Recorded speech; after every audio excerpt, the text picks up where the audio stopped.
নমস্কার বন্ধুরা, পিঙ্কি কিচেনে সবাইকে স্বাগত। আজকের রেসিপি দুধে কচু পাতা দিয়ে চিংড়ি মাছ। এখানে আমি দুধে কচু পাতা নিয়ে নিয়েছি বেশ কিছুটা পরিমাণে। দেখো বড় বড় কচু পাতাগুলো। এবারে এগুলোকে আমি ভালো করে আগে কেটে নেব। আমি এখানে বটির সাহায্যে কেটে নিচ্ছি, তোমরা চাইলে ছুরিতে করেও কেটে নিতে পারো। ভিডিওটা একটা লাইক করে সম্পূর্ণ দেখার অনুরোধ রইল বন্ধুরা।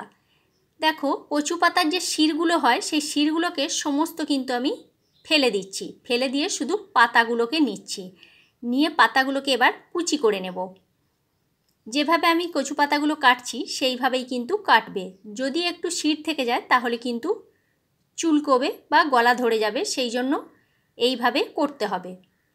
দেখো একদম ঝিরিঝিরি করে কুচি করে কেটে নিয়েছি।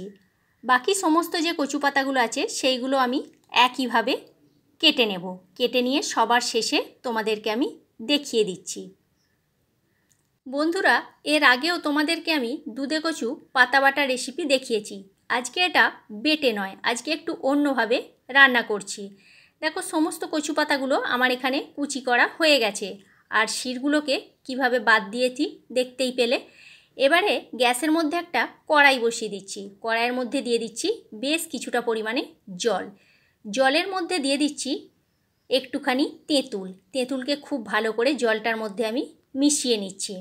আর কচু পাতাটাকে আমি 3 থেকে 4 বার মতো নুন দিয়ে ভালো করে ধুয়ে নিয়েছিলাম। সেটা তোমাদের দেখানো হয়নি, আমি এখানে বলে দিলাম। খুব ভালো করে কিন্তু কচু পাতাটা ধুয়ে নেবে। এবারে ওই গরম জলের মধ্যে দিয়ে দিলাম কচু পাতাটা। আর দিয়ে দিচ্ছি এখানে সামান্য পরিমাণে একটু নুন।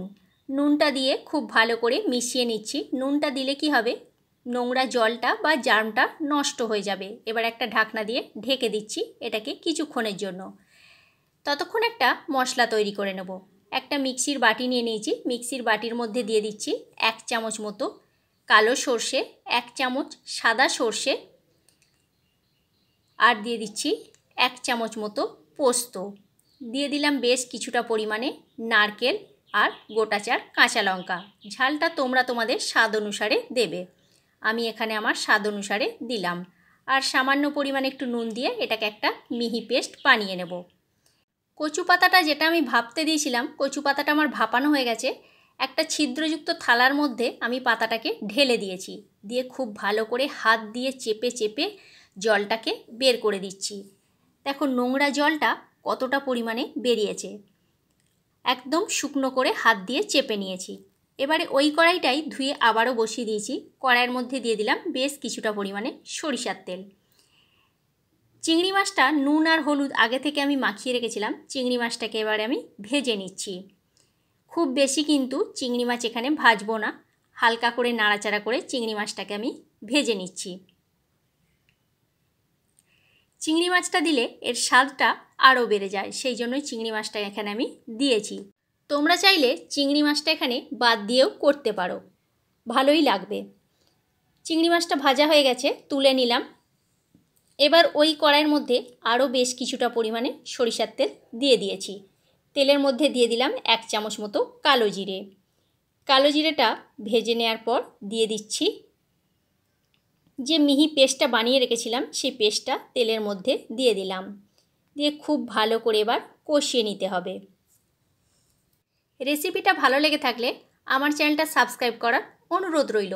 পাশে থাকা বেল আইকনটা প্রেস করে দিও, তাহলে কি হবে, যখন কোনো নিত্য নতুন আমি ভিডিও আপলোড করব সাথে সাথে নোটিফিকেশান তোমাদের কাছে পৌঁছে যাবে, তোমরা ভিডিওটি দেখতে পাবে। আর ফেসবুক পেজ থেকে দেখে থাকলে আমার পেজটি ফলো করে নিও। দেখো মশলাটা কষিয়ে নেওয়ার পর 1/2 চামচ মতো হলুদের গুঁড়ো আর সামান্য পরিমাণ একটু নুন দিয়ে দিলাম। আর তার সাথে দিয়ে দিলাম 1/2 চামচ মতো লাল লঙ্কার গুঁড়ো। আমি এখানে বারবার বলছি ঝালটা তোমরা তোমাদের স্বাদ অনুসারে দেবে। আমি আমার স্বাদ অনুসারে এখানে ব্যবহার করেছি। হলুদ, নুন আর লঙ্কা গুঁড়ো দেওয়ার পর খুব ভালো করে আবারও একবার কষিয়ে নিলাম। কষিয়ে নিয়ে চিংড়ি মাছটা দিয়ে দিলাম।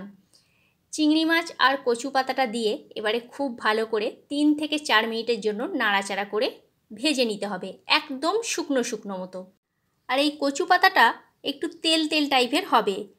তেলটা একটু কম হয়েছিল, মাঝখানে আমি একটু বেশ কিছুটা পরিমাণে কাঁচা সরিষার তেল দিয়ে দিয়েছি।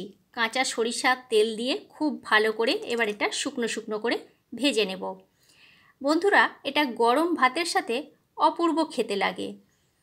তোমরা অবশ্যই একবার এইভাবে বাড়িতে ট্রাই করো, আর কেমন লাগলো আমায় কমেন্ট করে কমেন্ট বক্সে অবশ্যই জানিও। রেসিপিটা তৈরি হয়ে গেছে, গ্যাসের ফ্লেম অফ করে দিয়ে এবার এটা আমি নামিয়ে নিচ্ছি।